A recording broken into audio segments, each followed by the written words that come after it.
De nos jours, beaucoup de gens veulent et aiment investir en élevage et en agriculture. Et c'est ce que nous faisons également et nous aimons le faire. Et des fois, quand vous achetez des terrains, il y a des propriétaires terriens qui utilisent certaines astuces pour vous soutenir encore plus d'argent, même après l'achat de votre terrain. J'essaie de vous partager une expérience personnelle que j'ai eue par rapport à ce domaine pour pouvoir vous aider à éviter que la même chose vous arrive.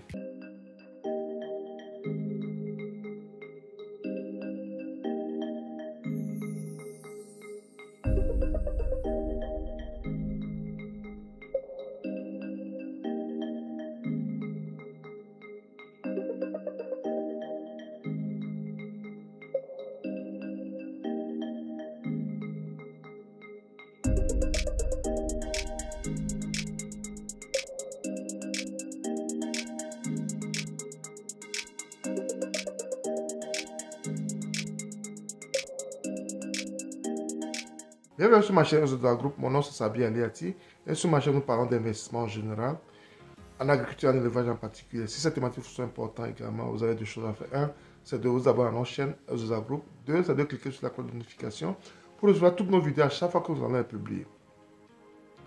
L'achat de terrain est vraiment important et c'est ce que nous faisons parce que tu peux faire l'agriculture, l'élevage sans avoir un terrain. Il faut un support matériel, un terrain sur lequel tu vas le faire. Et souvent, l'agriculture et l'élevage se fait dans des coins un peu reculés. On ne le fait pas en ville. Et pour le faire, il faut acheter des terrains agricoles. J'avais acheté un terrain là où j'ai ma ferme actuellement. Je vais vous partager mon expérience.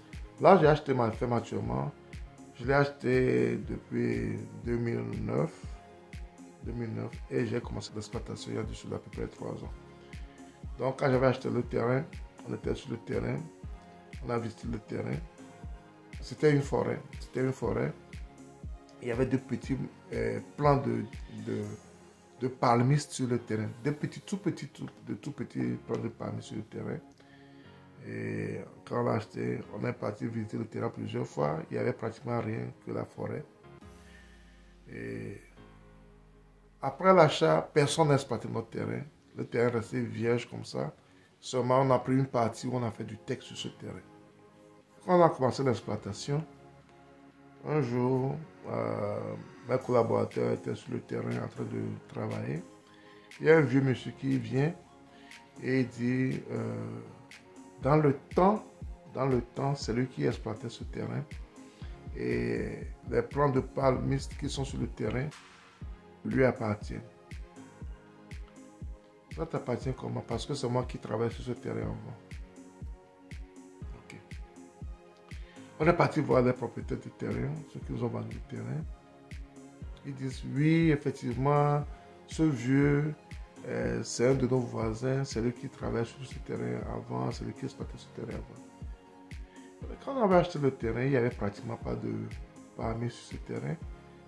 Et ces palmiers ne sont même pas plantés. Vous savez, quand on plante des choses, vous saurez comment c'est fait. Ça, c'est les palmiers sauvages un peu partout, que les écureuils, les oiseaux ont mis les grains un peu partout.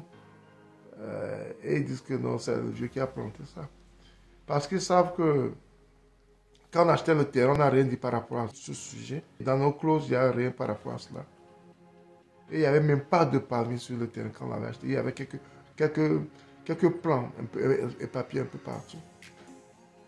Et c'est ce qu'ils ont ressorti. Parce qu'on n'a quand même pas exploité le terrain. Ils veulent encore gagner de l'argent, soutirer de l'argent sur nous. Et nous étions obligés de payer ce vieux à qui le terrain n'appartient même pas.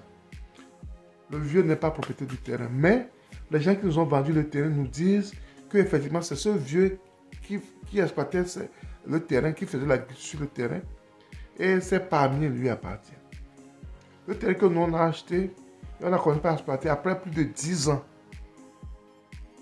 On a commencé à exploiter après plus de 10 ans. C'est une seule partie qu'on a exploité. Le reste du terrain était vieilli, il n'y a personne qui travaille. Et quand on avait acheté le terrain était une forêt.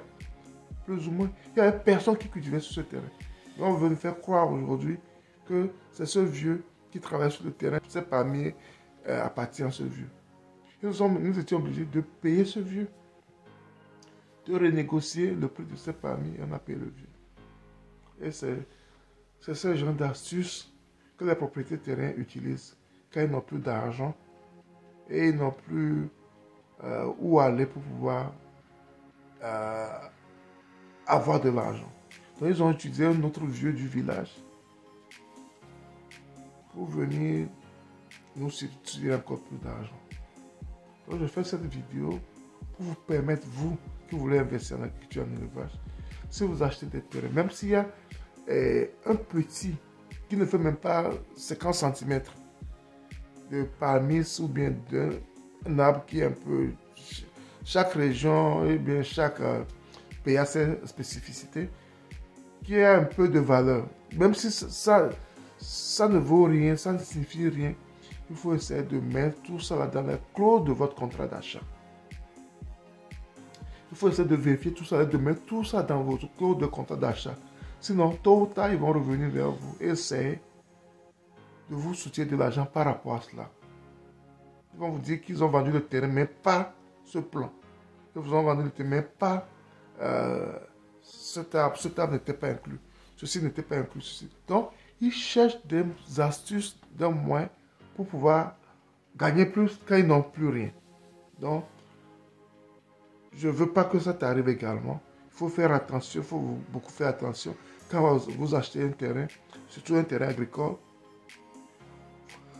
voyez tout ce qui se trouve sur le terrain, tout ce qui peut être utile un jour. Même si la chose est insignifiante aujourd'hui, pensez à 1 an, 2 ans, 3 ans, 4 ans, 5 ans, 10 ans. Parce que c'est en ce moment qu'ils reviennent vers vous pour essayer de voir dans quelle mesure ils peuvent encore gagner quelque chose chez vous.